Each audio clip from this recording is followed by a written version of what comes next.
Hi, my name is Angela. I wanted to share with you a story today about the first time that I realized as a child, or at least that I have memory of, that I was not the same as everybody else. It was really quite the experience. And, we're going to go back to all the way when I was 7 years old. And I'm at a friend's house, and we're sitting in a room, and we're like playing with Barbies. I don't remember exactly what we were playing, but we were having a good time. And all of a sudden, I become aware of this older gentleman kind of standing behind her, but off to the side, not quite in the corner. And I don't remember like how he got in there, but just all of a sudden, I'm aware that he's there. And I see him, and he's dressed very nice, and he just kind of has a pleasant expression on his face. He doesn't say anything. She doesn't mention him. She doesn't look at him. She doesn't acknowledge him. He's just standing there. This goes on for a while. I'm trying to estimate time. I'd probably say like 5-10 minutes. I finally said to her, "Is that your grandfather?" Now, I don't know why I said grandfather. I think I got that impression from him. He was very grandfatherly feeling. He was kind of that age. And she's like, "What?" And I'm like, "Is that your grandfather?" And she's like, "Is that what?" And I said, "The guy standing right there. Like, you're not, you see him, right?" And she's like, gets really, really pale, looks upset, runs out of the room. Now, I'm in there all by myself. I don't see this guy anymore. Now, I don't remember him walking out. I just know he's just not there anymore. And I'm scared. What's happening? I hear her crying out there. I hear her mom yelling. It sounds like her mom's making a phone call. She's calling my mom to come get me. She comes back in the room. She's like, "Your mom is on her way to get you, and you're waiting outside." And she literally, I was 7 years old. She literally escorted me outside and shut the door. And I sat there on her front stoop waiting for my mom to come. My mom shows up relatively soon. She's like, "Get in the car, let's go."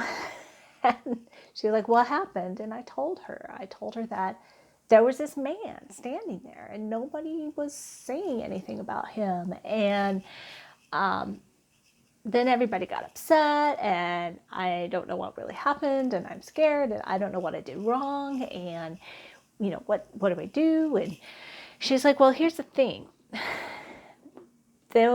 Her grandfather had just passed away like a week before. Her mother's father had passed away, and it scared him really badly." And she started to explain to me, because, granted, my mother was a psychic medium as well. She did understand what I was going through and why I was seeing these things. But she explained to me that sometimes I'm going to see things and experience things and not know whether they're real or not. And the other people around me, they're not experiencing the same thing. They're not seeing the same thing. And it was really confusing to me, because it was like, well, how do I know? How do I know what's real and what's not real? And why don't they see it? And why am I seeing it? It was so frightening to me as a child that I made a decision that I did not want to experience that. Now, granted, it didn't work that way. I continued to have experiences. I continued to see things. I continued to have moments and see spirits and hear voices. And for years, I thought it was crazy, even though my mom, she did the same thing, right? It did help knowing that. But I just wanted it to stop, and I just wanted to be normal.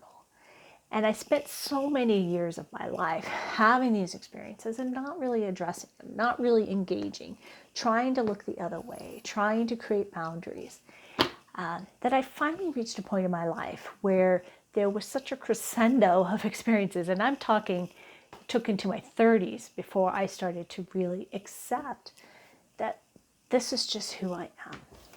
And this is just what I do. And yeah, so that's my earliest memory.